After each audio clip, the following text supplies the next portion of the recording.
I am in my element right now. Welcome to Good Movie Monday, Peter. How are you? I'm great, going. Thanks so much for having me.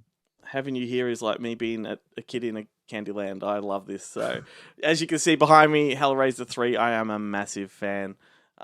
Heck, Oh, I'm a thank fan you. of Hellraiser in general. Like, I'm one of those lone defenders of all but one of the installments. But when it comes to the real love of it, 1, 2, and 3 for me.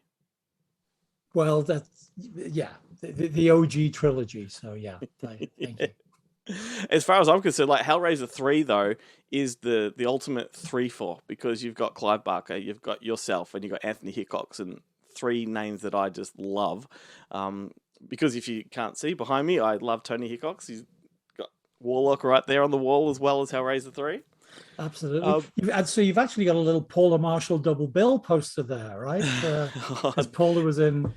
we have had many discussions on our show about Paula Marshall. We all have mad crushes. I was going to say you must. You're just a. I'm not going to make any guesses about your age, but were you I am just out 42, of my friend. puberty when you saw the movies? Are you one of those guys who fell in love with Paula in the late? Because they're all Yes. over the place. Yeah, I will fight them. yeah. But look, Hellraiser 3 is turning 30 this year, which is terrifying to me. I want to pick your To brain about you. that in a moment. But first, can we, like, just for those who are uninitiated, because we're not exclusively a horror podcast, so Sure. I'd like to give a little bit of a history here. Your relationship with Clive Barker and Doug Bradley goes back way before Hellraiser, right?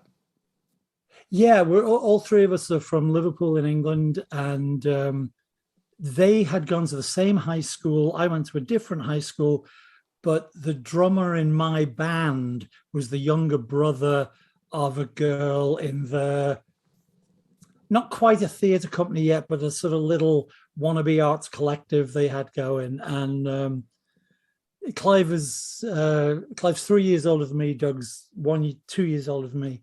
Um, so yeah, 1970. Long story short, 1974, and we formed a very pretentious, very precocious, avant-garde fringe theatre company. Clive was 21, I was 17. It was, um, but yeah, we did theatre together for the most of the next decade. So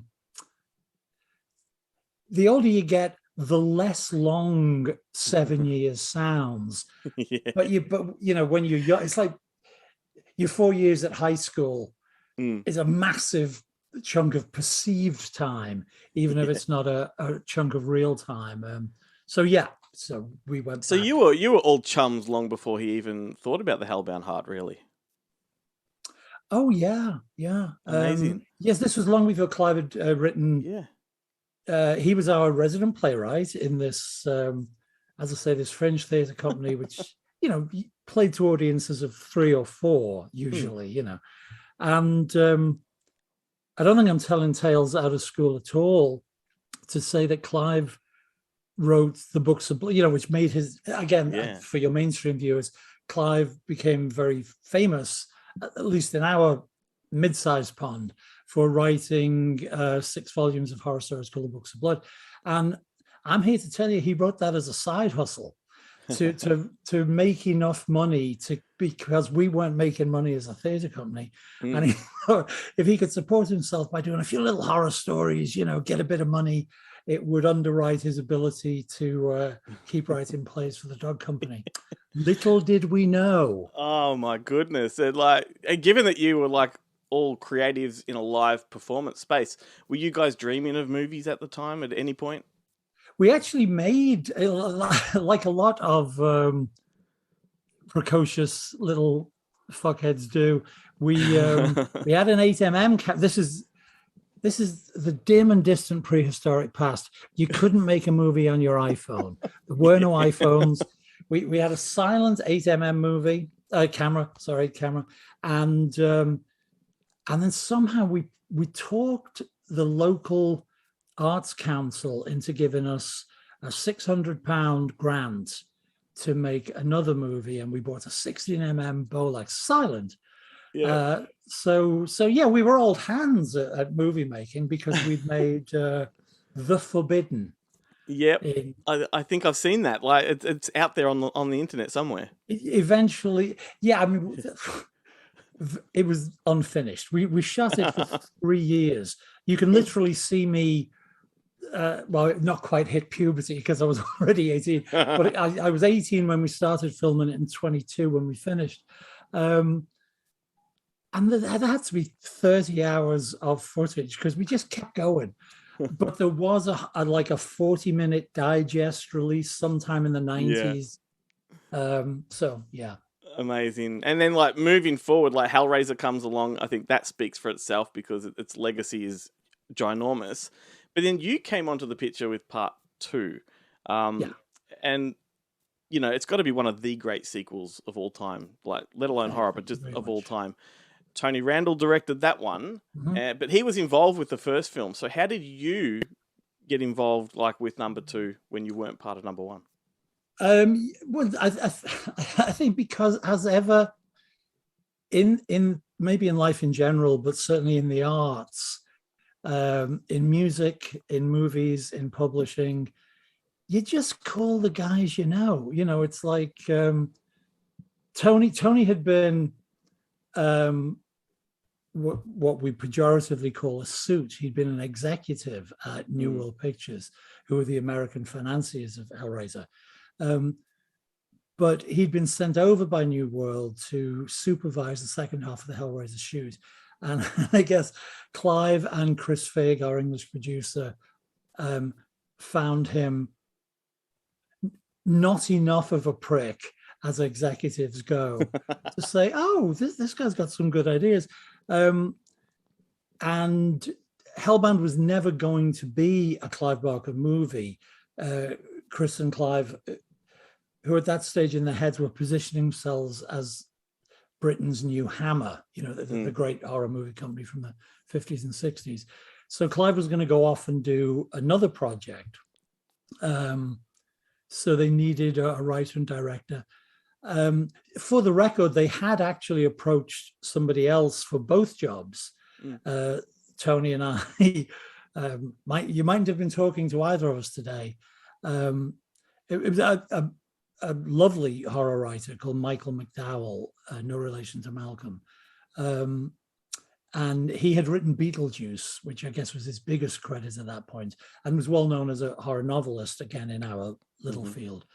And he was, I don't think they got as far as a contract, but he was primed to write and direct Hellraiser 2. And then this is a horrible thing to give a break to other. He had a personal tragedy, like a significant one. I'm very sorry to say, and he couldn't do it. So I guess in a way, not to do ourselves down, Tony and I were the sort of the panic default.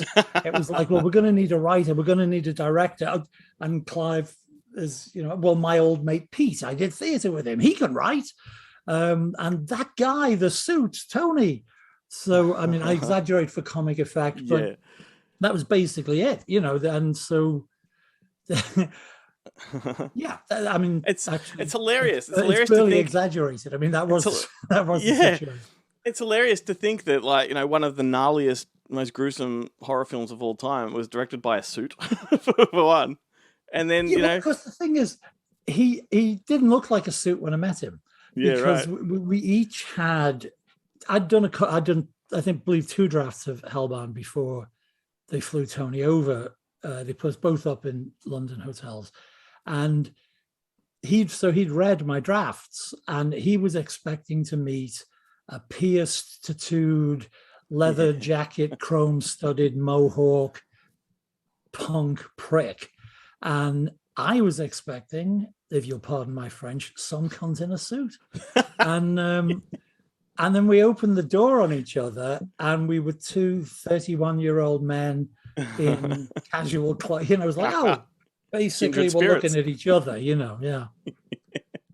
So that's very unsuit-like. Also, he'd be mad at me if I didn't say, prior to him being a development executive, he'd been a visual effects supervisor. Sure. Back when New World was still Roger Corman's company, which is a beautiful horror pedigree.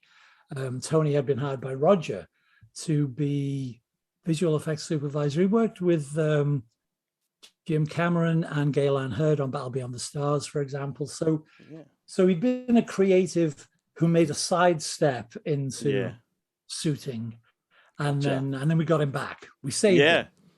Oh, so with all of that sort of context in mind, it only makes sense that you would then step into number 3.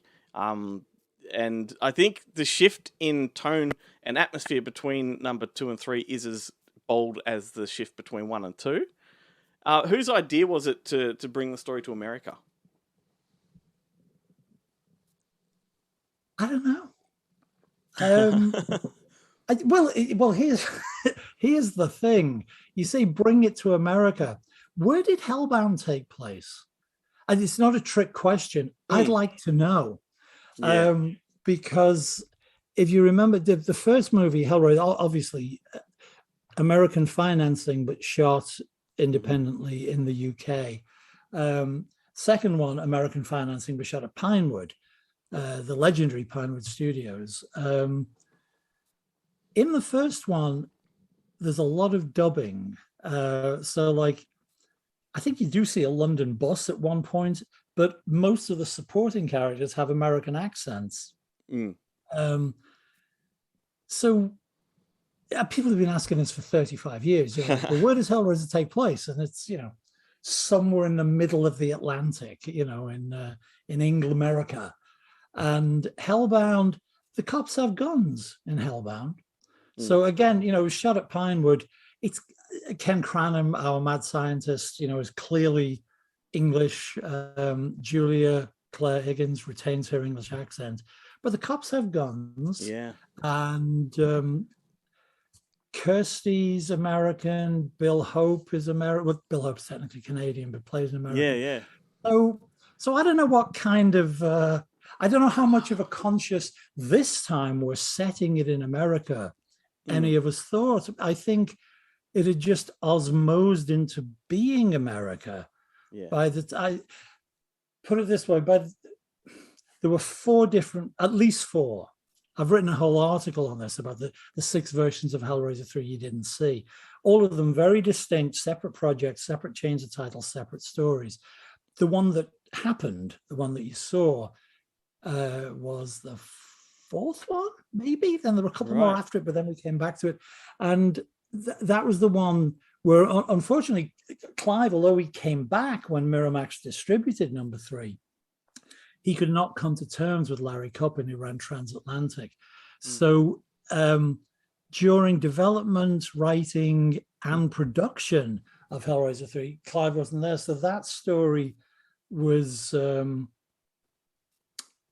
story I mean, I have the sole screenplay credits, but the basic story, in the same way that Clive and I had come up with the basic story for Hellbound, and then I wrote the screenplay, Tony Randall and I came up with the story for the Hellraiser 3 that you see. And I don't think we ever stopped to say, so it's officially in America then. It was, it was, although the two, obviously we worked together and put them both together, but it started with 2 very distinct strands. Tony had this idea about a decadent club owner who'd bought the Pillar of Souls that showed up at the end of Hellbound as a bizarre objet d'art. And, we knew that Pinhead was trapped in that pillar. And I'd had this idea of a woman reporter who was haunted by dreams of war because she'd lost her father in Vietnam. And shows how old the movie is, that our young female lead could have lost their dad in Vietnam. And in some sort of click in my head that a dream of one war is a dream of all wars, suddenly she finds her dreams invaded by memories of World War I rather than Vietnam, and meets maybe a ghost of this English officer, Elliot Spencer, who turns out to be somebody other than who we think he is. Anyway, Tony and I had these 2 ideas, and it was just one of those things where I thought, well, wait a minute, those are two halves of the same fucking idea. We've got a movie. So that was how that came together. So it was, we still had World War One and an English officer, you know. So Elliot Spencer comes out of the English tradition, but it was set in, well, we tried to pretend it was set in New York. We shot it in North Carolina. We had, I think, 2 days second unit, some, I don't know if they're in the movie, but the Twin Towers are on the poster of Hellraiser 3, which is always very strange. And do you know that the release date of Hellraiser 3 was September the 11th? I mean, not 2001, obviously. Yeah, it was 9/11, and the Twin Towers are on the poster. So that's a bit of a downer. Let's not talk about that when we're celebrating this. I'm glad you brought up the whole Elliot Spencer sort of, you know, backstory here for Pinhead, because, you know, you're fleshing out some stuff that Clive Barker hadn't even created when you go back to the book, you know. So did you feel like there was a real weight of responsibility moving forward on your own merit without, you know, using all of what he did? If that makes sense. Yeah.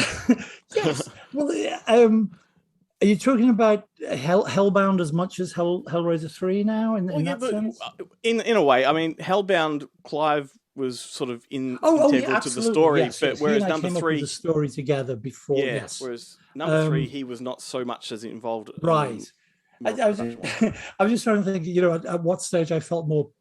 The good thing about Hellbound was that Hellraiser hadn't been released yet when I first wrote it.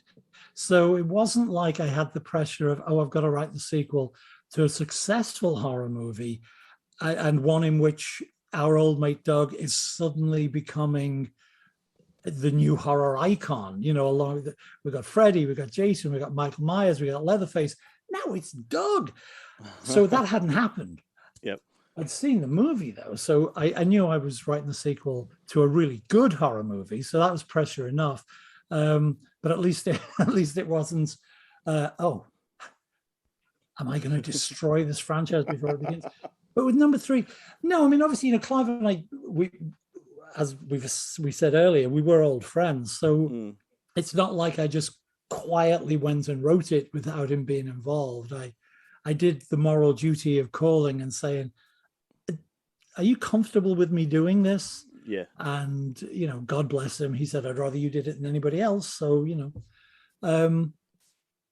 so I don't know. I just, you don't really think of those weighty questions at that point because we're all still relatively young men. The movies are still relatively new. It's just the next gig, you know, so it's a perfectly viable question that you're asking. And looking back retrospectively, it makes me wonder, you know, but no, at the time it was just, well, you know, we've got a movie to make here. But no, I hope that although it's definitely a shift in tone, it's a more overtly, it's more like an 80s horror movie, you know, it's a more of, it feels more 80s. Hellraiser and Hellbound feel in a way, without being too cocky or pretentious about it, feels like their own little separate islands, you know. Hellraiser 3, I think, still, I hope, feels a bit Hellraiser-y, but I think more than those two, feels very much like an 80s horror movie. I think it feels very time-stamped now when I look at it, which is a good thing, but also it's got all the hallmarks of the franchise has begun, you know, like we are now in franchise world. Yes, sure. Yeah. Sure. And in elaborating on that, I want to ask you about, like, Pinhead himself. It's the first time in the series you reference him as Pinhead. Right. Was that a case of succumbing to an audience that had already dubbed him that, or, you know, did it feel organic when you were writing the name? Well, I always feel bad in these interviews because it's not like I go back and look at the movies. Yeah. So I might be wrong, but my memory is that the way that was a very conscious question in my head. And I think the way I dealt with it, as so often, is, can we make it comic? In other words, he's only called Pinhead when Joey, Terry Farrell, gets mad enough at him to throw the name at him as an insult. Mm. Is that correct? I mean, obviously, yeah. in the script, he is Pinhead throughout, but I think the first moment it's said in dialogue is Joey saying it in a sort of angry, insulting way, because yes, he was Pinhead by then. It was a crew member's gag on number one. He was lead Cenobite in the credits of number one. Yes. I assume in the credits of Hellbound, do we still say lead Cenobite, or do we say Pinhead in the credits? I don't recall. I don't think it's Pinhead. I think that Hell on Earth is the first time it's actually been acknowledged. And Doug Bradley as Pinhead in. Sure. So, well, it was. I can't speak for Clive on this, because I know that he now claims that he always felt slightly offended and bothered by Pinhead. That's not my memory of it. It didn't bother him. It didn't bother him at the time. It wasn't even. It was so unestablished. This is again a Hellbound memory, not a Hellraiser 3. I'm sorry, but I think it'll make you laugh. It was so unestablished that Chris Figg, the producer, when giving me we're putting you in a hotel. I want to draft in 3 weeks. I don't want any dialogue longer than that. Oh, and Doug's character, it's Pinface. So in my first manual typewriter draft of Hellbound, he's Pinface. And then literally when I handed those pages over to Chris's assistant, Louise, who became a great producer in her own right later, she said, probably rolling her eyes at Chris, it's Pinhead. So we had to hire a typist to retype the script with Pinhead. Anyway. That's fun. And that's funny. So when I talked about, I think Hell on Earth has a timestamp, I think I could probably attribute that more to Anthony Hickox than anything, because he has a very distinct aesthetic when it comes to his films. Warlock 2 is a good example. It's got a very similar feel to it. And you've worked with him again on Prisoners of the Sun in 2013. Did you was that actually a working relationship? Mention that, Glenn? Well, must you? You know what? I don't want to bring up bad memories, but I have it on Blu-ray. I enjoy the film. Well, that's a miracle, but thank you. I'm now doubting your taste and wondering whether people say that to me all the time. It had such a tortured history for us. We wrote it. Tony and I, although he was brought on as a last-minute replacement for Tony Randall.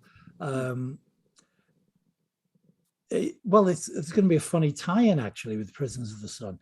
Larry Mortoff, he claimed there were other reasons, but it was just a power move. He got rid of Tony 2 weeks before the movie went into production, so that he didn't have a director who was long prepared. None of that was Tony Hickox's fault. He brought Tony Hickox in, and Tony and I had some people in common, but we never met. But I'd seen Waxwork and loved it. Waxworks, sorry. So we got on immediately, and not only was it thanks to him that I stayed on in North Carolina throughout the shoot and became a Cenobite, got to play the barbed wire Cenobite in Hellraiser 3. Because Tony said, you've got to let me keep the writer. You can't send him home. I've only had 2 weeks prep. And the producer said, we've got no budget for it. And he said, well, fuck that. He can play one of the Cenobites. So because they had a budget for an actor. So there's probably some poor bastard somewhere who would have had a job in Hellraiser 3. But Tony and I, just as I had with Tony Randall, I've been very lucky with my directors. He and I clicked. And we actually went on, we co-wrote about 10 scripts together, none of which made it to the screen except Prisoners of the Sun, which began life as a mummy project for the revived Hammer Pictures at Shula Donna Productions at Warner Brothers. Richard Donner was going to be the executive producer on it. Lawrence Schuler worked with us there. Anyway, that fell through. But it kept getting optioned. And years later, Larry Mortoff the guy who had fired Tony Randall and hired Tony Hickox, called us out of the blue. And this is such a cliche from movies about movies. He called me and said, a friend of mine is doing a TV remake of the Ten Commandments. I'm standing on a set full of Egyptian shit. You got any Egyptian projects? And I said, well, funnily enough, we've got a mummy movie. And he said, send it over right now. I can have this set for 6 weeks. So this was a good 12 years after we'd originally written it.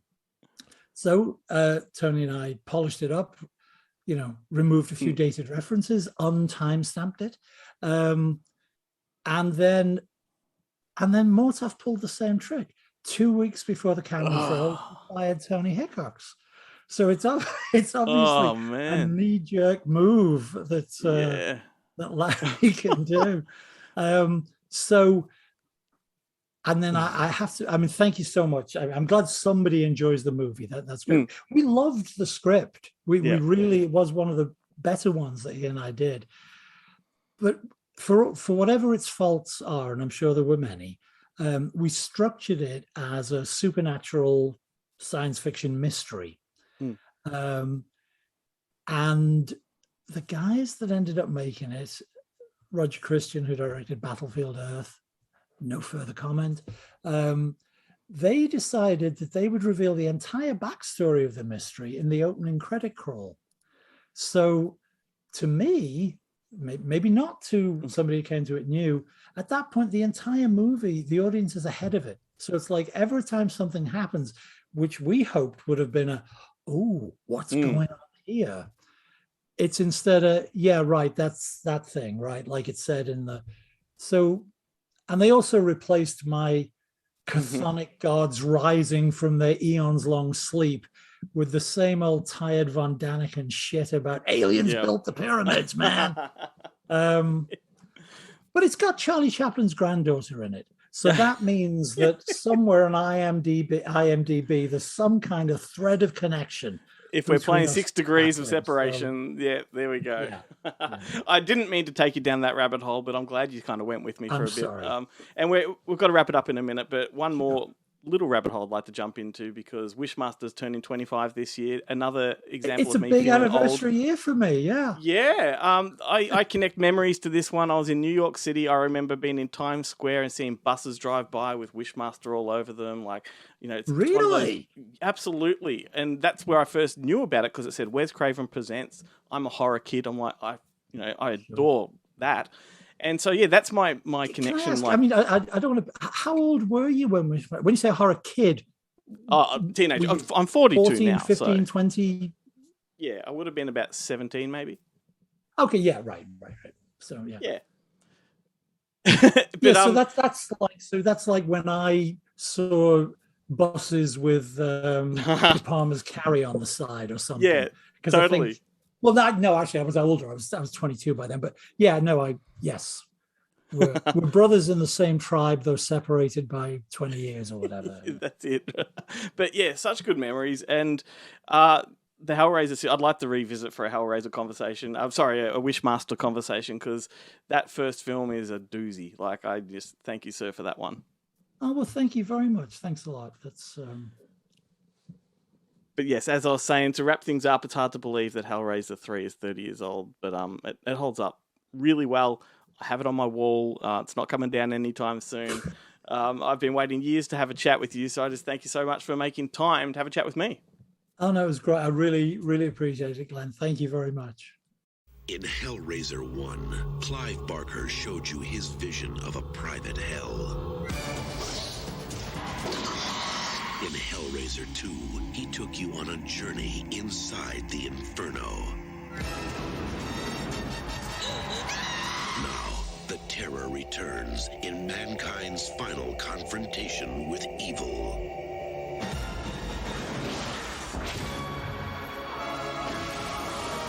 And this time, it's going to be hell on Earth.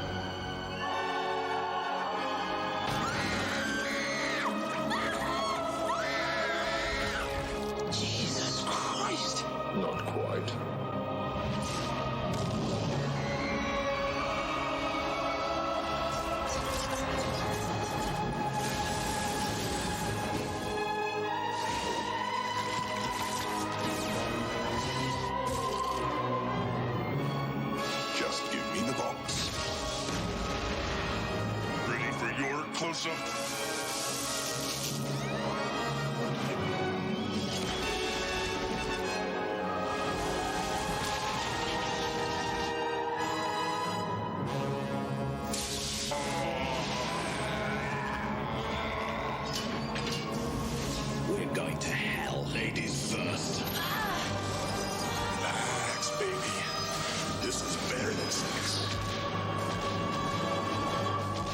It's so good to be back.